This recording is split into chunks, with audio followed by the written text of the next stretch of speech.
It seems that Nollywood is going from strength to strength, and the latest blockbuster is another sign of the industry's growing power. Busted Life is based on the stories of two Nigerian immigrants living in the United States. The action-packed storyline embraces the themes of greed, jealousy, money and the drug trade. It also boasts a strong cast, including the Nigerian actor Ramsey Nouah, who joins me in the studio.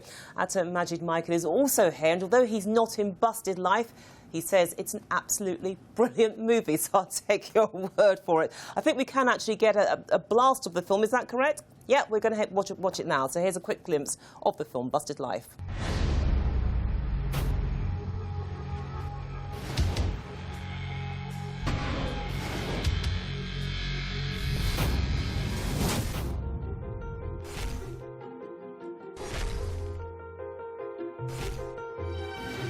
I think I'm falling in love with you.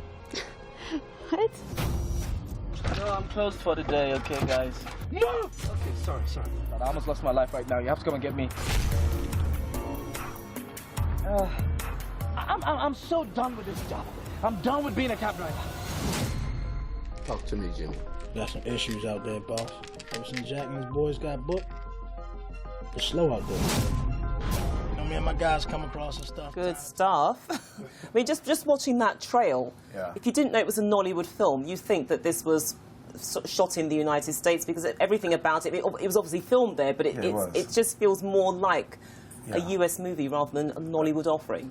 Indeed, yeah, it does. I totally agree, but it's still a Nollywood touch, because like a Nollywood story. It's a story about, you know, some of the Africans in diaspora and how they are looking for good and better life outside, and what they find when they get there. Yeah, and what's your role in the film? It was the same thing, man.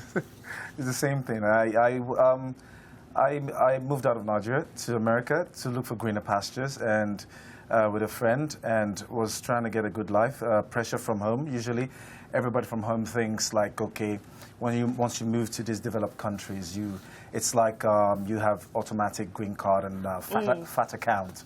So they're expecting things back home, and then the pressure of home and demands and all of that leads to, you know, not being able to make the good life from, you know, doing menial job, domestic jobs. So they go into drugs and all of that. You know. So it was a very personal script for you when it was given to you, because you could actually resonate with some of the characters in there. Well, yes, it was. Yes, it was. Yeah, and I mean, when you look at this, Majid, it just shows you how far Nollywood itself has come, because we tend to have a very fixed image of what Nollywood products are like, that they're very quickly made, very cheaply made, and that some of the technical work doesn't quite cut the mustard. But clearly, it's moved on from then. Yes, we have incredible stories. We just don't have the expertise to tell stories with the camera and cinematography, because it's filmmaking. So we need, you know, state-of-the-art cameras and equipment to actually tell these stories. Otherwise, we'll just probably tell them on stage and say, come watch a good story, we have it, come and see it.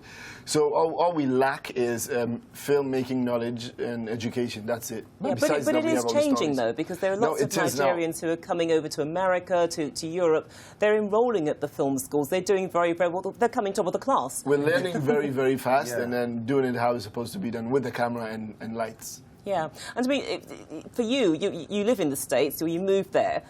You said you moved there? No, I didn't. I beg your pardon, I misunderstood you. He was talking about the film. I was talking about the movie. I was talking about the character in the movie. Right, okay, so, but again, the theme is very personal, certainly, the sense of a journey, okay, and the whole idea that people have of the United States, that it's a land of plenty, everything changes. Yeah. So, I mean, what's it like actually filming an African story in a foreign background?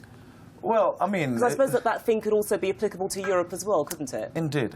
I mean, I have a couple of friends of mine who's probably, you know, lived that kind of life, you know, undergoing that kind of story in their lives. And shooting the movie in the United States was definitely a new experience for some of us, you know.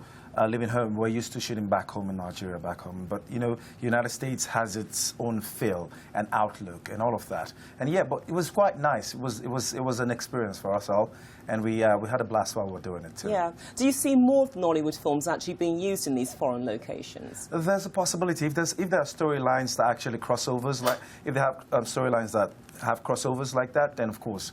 But otherwise, it will be in different places, not necessarily only even London too. Sure. But do you feel as well that shooting in these foreign locations is really helping to open up the industry to the likes of the Americans, to the likes of the Europeans, that they're starting to sit up and take notice? That's it. We've reached a very wide range, but until we start using maybe one or two faces in Hollywood, you know, to represent in our movies, for it to connect to that industry, then they'll start paying attention maybe to it. But still, the attention is still there. A lot of attention is still there because regardless of where we shoot it, even if we shoot just in Africa, they still see the films. Yeah.